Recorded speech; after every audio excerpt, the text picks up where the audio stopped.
If it ain't broke, don't fix it. We all know that saying.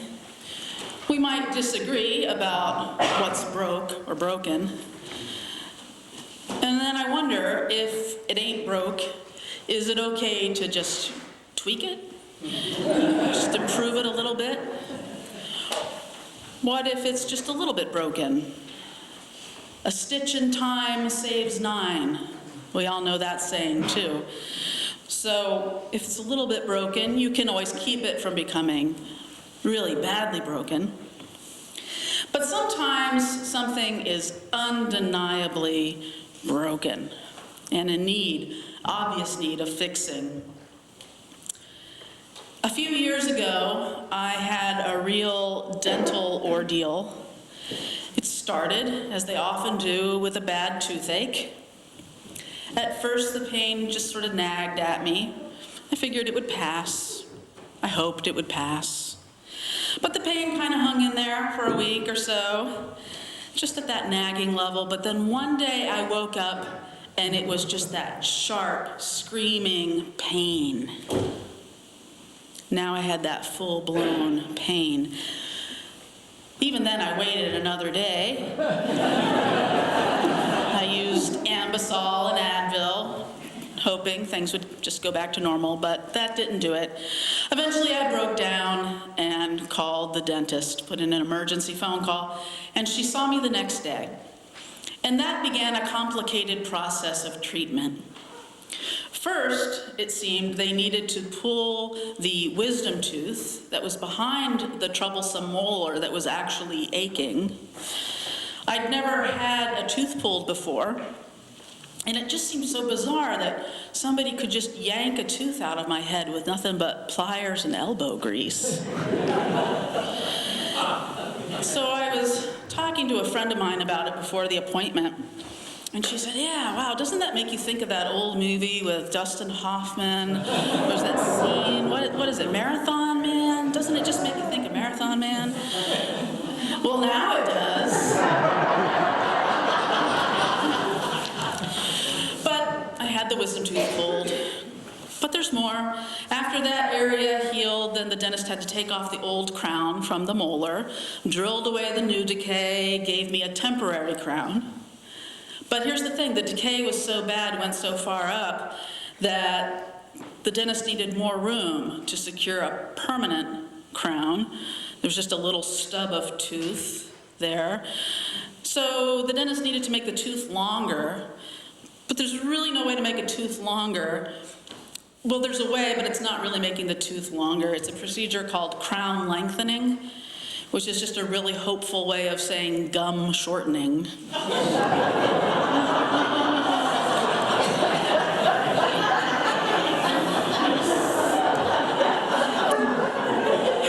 So then I had a visit to the periodontist, and she shortened my gums. And then I got the permanent crown. It was a grueling process, but at least I had my fix. A permanent crown, not that temporary crown anymore, a permanent one, a permanent fix. Yeah. That crown actually came out of my head just a few weeks ago while I was eating my favorite kind of fish, Swedish fish.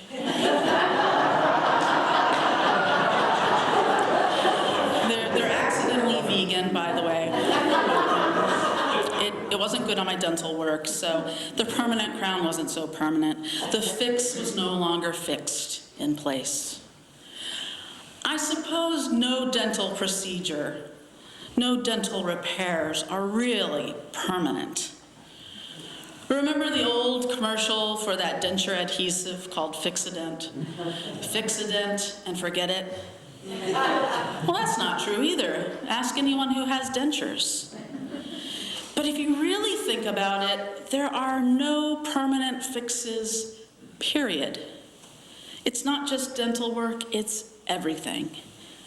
Every fix is just a temporary fix. Do you remember from your old physics the second law of thermodynamics? Entropy Yes, the tendency of things to go from a state of order to a state of disorder. My high school physics teacher had a bumper sticker that said, "Entropy ain't what it used to be." But it's true, because of entropy, no fix will last forever. The reality that every fix is just a temporary fix is just a subset, of course, of the reality of impermanence, because nothing lasts forever.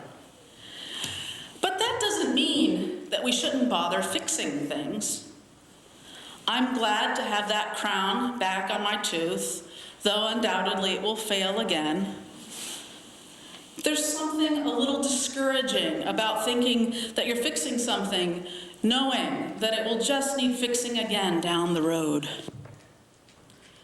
I remember when I was a younger adult, my mother would always, when she came to visit, she would always clean my apartment. Yeah, it made me kind of nuts. And I'd ask her to stop. But she'd say, "Laura, please don't deprive me of this." She'd say, "I love cleaning other people's homes when I'm a guest. I never see it get dirty again."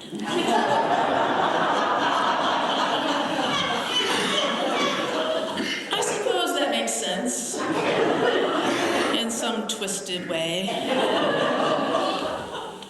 It seems like in our culture, a lot of us derive pleasure and pride from creating things, starting things. The Western vision of God is mostly of a creator God, a God who made it all. And when you think about that kind of a deity, it's sort of confusing to think how things can fall apart and break and even die when God is this perfect creator. And so Western theologians spend their lives trying to fix this conundrum. How does a perfect creator God make things that fall apart? Or why does a perfect creator God do that? And you'll have a whole school of theology dedicated to this question, called theodicy. Why is there a breakdown of things? Why is there suffering? Why would God allow that? We love that glory of creation, that idea of a creator God, but what about the rest of it? We're not so sure what to do with the rest of it. Eastern religions and theologies can be a little bit different. For instance, in Hinduism, you have what is sometimes called the Hindu Trinity, or Trimurti, of avatars of God, the main ones being Brahma, Shiva, and Vishnu. And Brahma is the creator aspect of God, and Shiva is the destroyer aspect of God. But Vishnu is the aspect of God that's about preservation and sustaining. What's interesting to me is that the least popular of these Hindu big three is actually Brahma, the creator. Shiva, the destroyer, is worshipped fervently by many Hindus, but the most popular avatars of God for Hindus are those associated with Vishnu, especially in the incarnations as Ram and Krishna. So there's this real appreciation for the sustaining and preserving aspect of God. But the Western style of religion and theology, we don't really know as much how to celebrate that. If you read, for instance, UU World magazine, you'll read about congregations that are doing exciting and dramatic new things. But you won't see many articles about how a congregation has been running along quite nicely for the past 10 years or so. And yet, so much about church life and our lives in general is just about keeping it all going. That's the bread and butter of it all, the maintenance, the preservation. We celebrate startups, but we take for granted keep-ups. It reminds me of a quotation from one of my favorite movies, an independent film from the late 90s called Next Stop Wonderland. These couples are talking about how they met sharing their stories of meeting. And it's a part of every couple's lore. It sort of can be magical sometimes how a couple met. But to quote from Next Stop Wonderland, the real mystery isn't how two people meet. The real mystery is what keeps two people together after they meet. What keeps two people together after they meet? That's magic too, isn't it? What keeps a couple going? What keeps a friendship going over the years? What keeps a congregation going? One thing's for sure, it does not look like perfection. It looks more like one day at a time, as they say in 12-step programs. It's all about one day at a time. It's great to dream about a better future. That's a good thing. That's an important piece of our life. Think about what you can improve. But life is lived one day at a time. I listen to a sports radio station a lot in my car. And the other day I heard Patriots quarterback Tom Brady say something surprisingly interesting.